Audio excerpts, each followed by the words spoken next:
मेरा नाम जलेश्वर कुमार यादव है। आप सभी देखना शुरू कर दिए हैं सब तक न्यूज JKY की आवाज न्यूज चैनल को। न्यूज के अंत तक बने रहिएगा। जगत जननी माता जानकी की जन्मभूमि सीतामढ़ी के अंतर्गत जिस विद्यालय के स्टेज इसको कह लीजिए, जिस स्टेज पर हम खड़े हैं, ये जिला का नंबर 1 विद्यालय है शिक्षा के मामले में। इस चीज को अगर जिला के नंबर 1 है तो आप सभी जोरदार तालियां मारिए। अगर आप अपने आप को समझ रहे हैं कि जो हम देश से देश की शिक्षा अध्ययन कर रहे हैं, तो जोरदार तालियां देने की जरूरत है अपने लिए। बच्चे आज ही के दिन 14 नवंबर 1889 ईस्वी को पंडित जवाहरलाल नेहरू जी जन्म लिए थे, जिनको जो है चाचा नेहरू के नाम से लोग जानते हैं। तो एक बार पंडित जवाहरलाल नेहरू के नाम पर जोरदार तालियां होनी चाहिए। चलिए हमारे साथ आपके हम सभी के, हम तो उनको मानते हैं पूजनीय, और ऐसे भी उम्र में जो है बड़े हैं तो गार्जियन के तौर पर हैं। जब से हम आपके विद्यालय से जुड़े हैं, यानी मेरे भी 2 बच्चे इस विद्यालय में पढ़ रहे हैं, ऐसे लगभग 2 वर्षों से सर के बारे में मैं जाना हूँ। तो जिला में इनका नाम जो है एक अलग यानी नाम है। और लोगों के बीच में चर्चा होती है तो लोग एक बार जरूर बोलते हैं, जो पहले वाला DAV और अब के DAV में जमीन आकाश पाताल का अंतर है। तो सर, तब तक न्यूज JKY की आवाज न्यूज चैनल में आपका हार्दिक स्वागत। धन्यवाद। हम जानना चाह रहे हैं और हमारा हिंदुस्तान जानना चाह रहा है, उससे पहले भारत माता के, भारत माता के, भारत माता के, वंदे वंदे वंदे। पंडित नेहरू अमर रहे, पंडित नेहरू, चाचा नेहरू। चलिए, चाचा नेहरू यानी पंडित जवाहरलाल नेहरू को चाचा नेहरू लोग क्यों कहना शुरू कर दिए?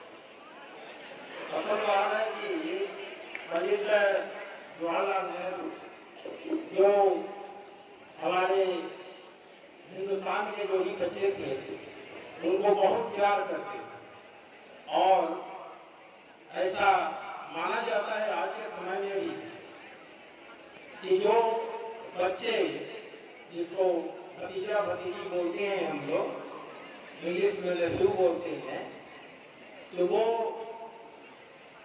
चाचा को ज्यादा प्यार करते हैं। और ये जो चाचा जो है वो भी, क्योंकि भाई के बच्चे भतीजा होते हैं, बड़े भाई के या छोटे भाई के, इसलिए वो लोग बहुत ही उसको प्यार करते हैं। तो नेहरू जी भी बच्चों से बहुत प्यार करते थे। इसके वजह से उनका जो एक सरनेम के रूप में दिया गया चाचा नेहरू, क्योंकि बच्चों को बहुत वो प्यारे थे और बच्चों को बहुत प्यार करते थे। यही कारण है कि उनके जन्म दिवस पर हम लोग चिल्ड्रंस डे बाल दिवस के रूप में प्रत्येक वर्ष हर विद्यालय में हम लोग मनाते हैं। अच्छा सर, एक पंडित जवाहरलाल नेहरू, जैसा कि हम विभिन्न लोगों से पूछे हैं तो उनका कहना था पंडित नेहरू चम्मच यानी चांदी के चम्मच लेकर के पैदा हुए थे, जिसके कारण देश के प्रधानमंत्री बने। तो क्या गरीब परिवार में जन्मा बच्चा देश का प्रधानमंत्री बन सकता है या नहीं, साइंटिस्ट वैज्ञानिक बन सकता है कि? चलिए, इसमें तो हमको यही कहना है कि वो अपनी अपनी तकदीर होती है, भाग्य की बात होती है, कौन किस कुल में, कौन किस घर में जन्म लेता है। लेकिन पंडित नेहरू के पिता मोतीलाल नेहरू यदि वो बहुत अमीर आदमी थे, इसी वजह से उस जमाने में नेहरू जो है वो लंदन विलायत उस समय बोला जाता था, वहाँ पर उन्होंने शिक्षा ग्रहण की। और जैसा कि सुनने में आता है, पढ़ने में भी आता है, पढ़ने में भी मिला है कि उनके जो कपड़े जो थे वो पेरिस में जाते थे बुलाने के लिए। ये तो निश्चित तरह से कहा जा सकता है कि भाई वो बहुत अमीर घराने के थे और गांधी जी की उन पर बहुत कृपा थी। लेकिन मेरा ये मानना है कि समाज के हर व्यक्ति का उतना ही महत्व होता है जितना वो चाहे अमीर हो चाहे गरीब हो, चाहे वो गरीब का बेटा हो चाहे अमीर का बेटा हो, उसका भी उतना ही कंट्रीब्यूशन है समाज में। और सिंपल एग्जाम्पल के रूप में हम बच्चों को भी बताते हैं कि आज तक अभी भी एक बादल जो है वो चाहे वो नेहरू हो, चाहे अमिताभ बच्चन हो, चाहे ये प्रिंसिपल हो, चाहे डीएम हो, चाहे वो प्रधानमंत्री, वो नाई के द्वारा ही उनके चूल काटे जाते, केस काटे जाते। वो समाज में उसका भी उतना ही इम्पोर्टेंस है देता है। और जहाँ तक आपने पूछा कि गरीब का बच्चा बन सकता है कि नहीं, तो आपके सामने उदाहरण है कि जस्ट नेहरू के बाद में लाल बहादुर शास्त्री प्रधानमंत्री बने थे। और उनके बारे में हमने जो पढ़ा है कि वो जब पढ़ते थे, पढ़ने जब जाते थे वो तो नदी पार करके उनको जाना पड़ता। तो इस तरह से इतनी गरीबी थी कि नाव का पैसा नहीं दे पाते थे। तो उसके बाद में इतने गरीब परिवार के जो लाल बहादुर शास्त्री जो थे वो भी प्रधानमंत्री बने। दुर्भाग्य था कि बहुत दिनों तक नहीं रह पाए और किसी कारणवश या किसी षड्यंत्र के तहत उनकी मृत्यु हो गई। तो और आज जो अभी जो प्रेजेंट में जो वर्तमान में जो हमारे प्रधानमंत्री है, जो कि हम लोग सुनते हैं, वो भी भाषण में बोलते हैं, वो अपने पिता के साथ में प्लेटफॉर्म पर चाय बेचा करते हैं। तो इस तरह से चाय बेचने वाला भी प्रधानमंत्री बन सकता है। आपका बस विल पावर होना चाहिए। प्रधानमंत्री नरेंद्र मोदी जब वो हिमालय में चले गए, राजपाट सारा चीज छोड़ करके, तो वहां पर उनको परमात्मा के द्वारा ये ज्ञान प्राप्त हुआ कि तुम उसके लिए नहीं बने हुए हो, तुम्हारा काम जो है वो राजधर्म के लिए है।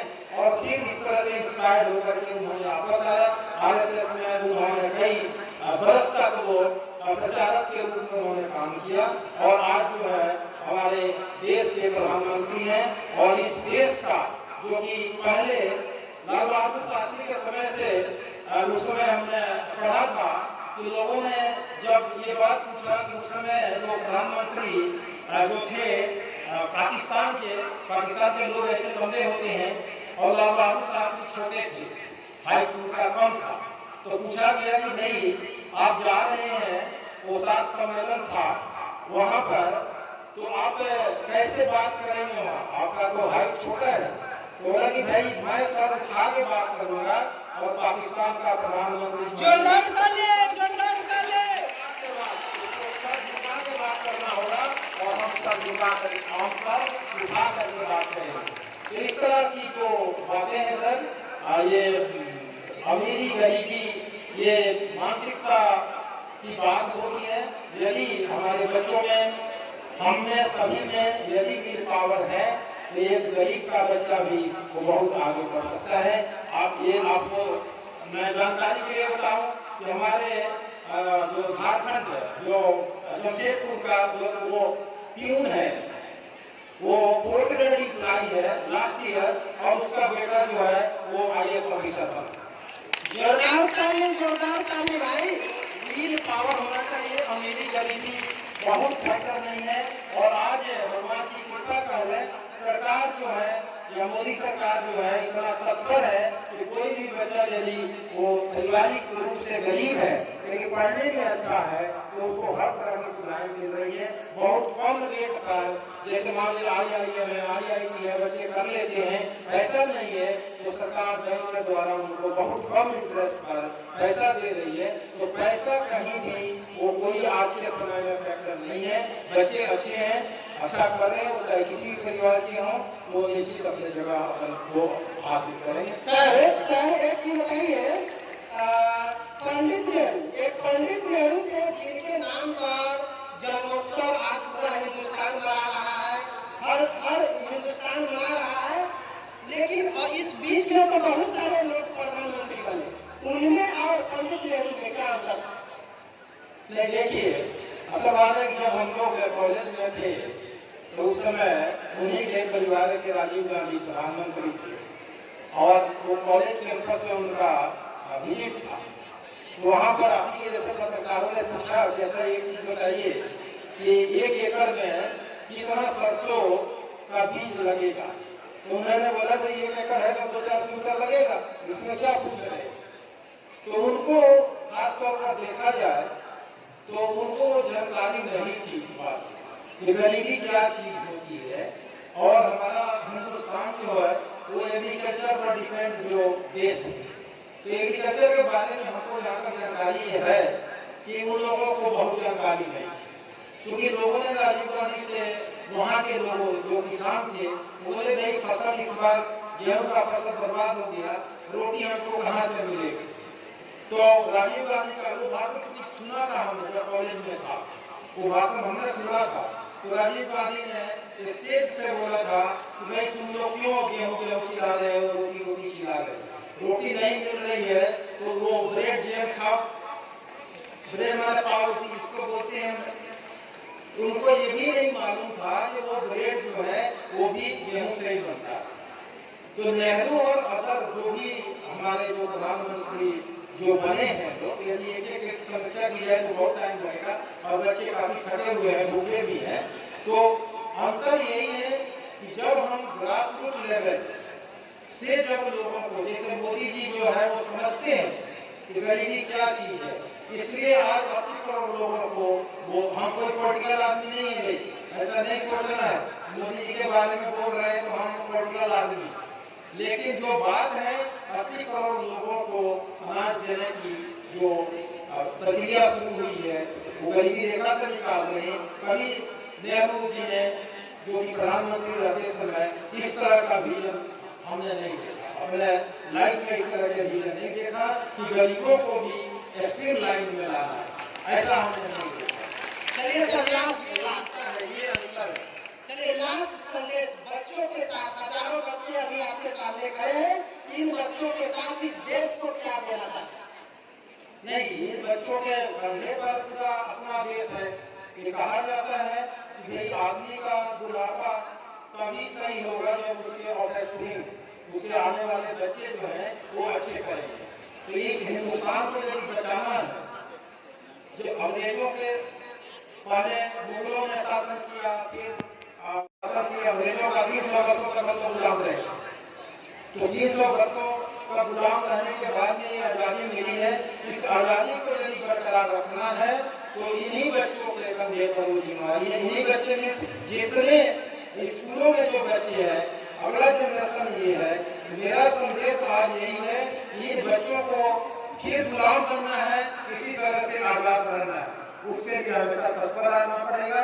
और जितनी भी कुरीतियां हैं, जितने भी दूसरे देश के लोग जो चाहते हैं हमारे यूथ को बर्बाद करना, ये यूथ बर्बाद ना हो, उसकी जिम्मेदारी भी हम सभी टीचर्स का, सभी पेरेंट्स का और इन बच्चों की भी है। तभी हमारा हिंदुस्तान बचा रहेगा, अदरवाइज फिर हमको गुलाम रहेगा। चलिए, तो आपने सुना प्रिंसिपल सर को, हम थोड़ा सा आप लोगों से पूछना चाह रहे हैं, हम सभी को मिलकर इस देश को बचाना है ना? जोर से बोलिए, दोनों हाथ खड़ा करके, दोनों हाथ खड़ा करके। देश बचाने के लिए कितने लोग हैं? हाथ खड़ा करेंगे। अरे भाई, देश बचाने के लिए है ना? तो एक चीज बताइए, हाथ नीचे करिए, नीचे करिए, हाथ नीचे करिए। वैज्ञानिक कितने लोग बनने के लिए तैयार हैं? कौन विद्यार्थी वैज्ञानिक के जमीन में जाने वाले हैं? आईएएस कौन लोग बनेंगे? IAS, DM, DM SP. चलिए, जोरदार तालियां इन लोगों के लिए, जोरदार तालियां इन लोगों के लिए। देखिए, तो हमारी शुभकामना है आप सभी के साथ। आपका सबसे पहले लक्ष्य जो है, गोल जो है, सपना जो है, वो क्लियर होना चाहिए। जब तक आप अपना गोल क्लियर नहीं करेंगे, तब तक जो है जो चीज आप पीछा है वो असंभव है। आपको डॉक्टर बनना है, इंजीनियर बनना है, वीडियो बनना है, सीओ बनना है, डीएम बनना है, एसपी बनना है, लिख करके अपने घर पर टांग देना पड़ेगा, तभी जाकर के आप पढ़ पाइएगा। तो आप सभी क्या करिए, लिख करके टांगिए और अपने नाम पर एक जोरदार ताली बजा दीजिए इस देश की रक्षा के लिए। जगेश्वर जी के लिए एक जोरदार तालियां, क्योंकि जल्दी पक्का फटेगी।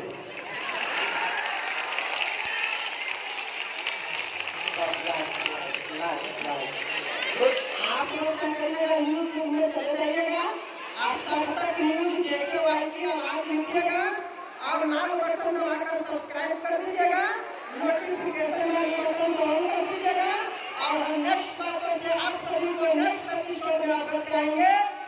अब तक के लिए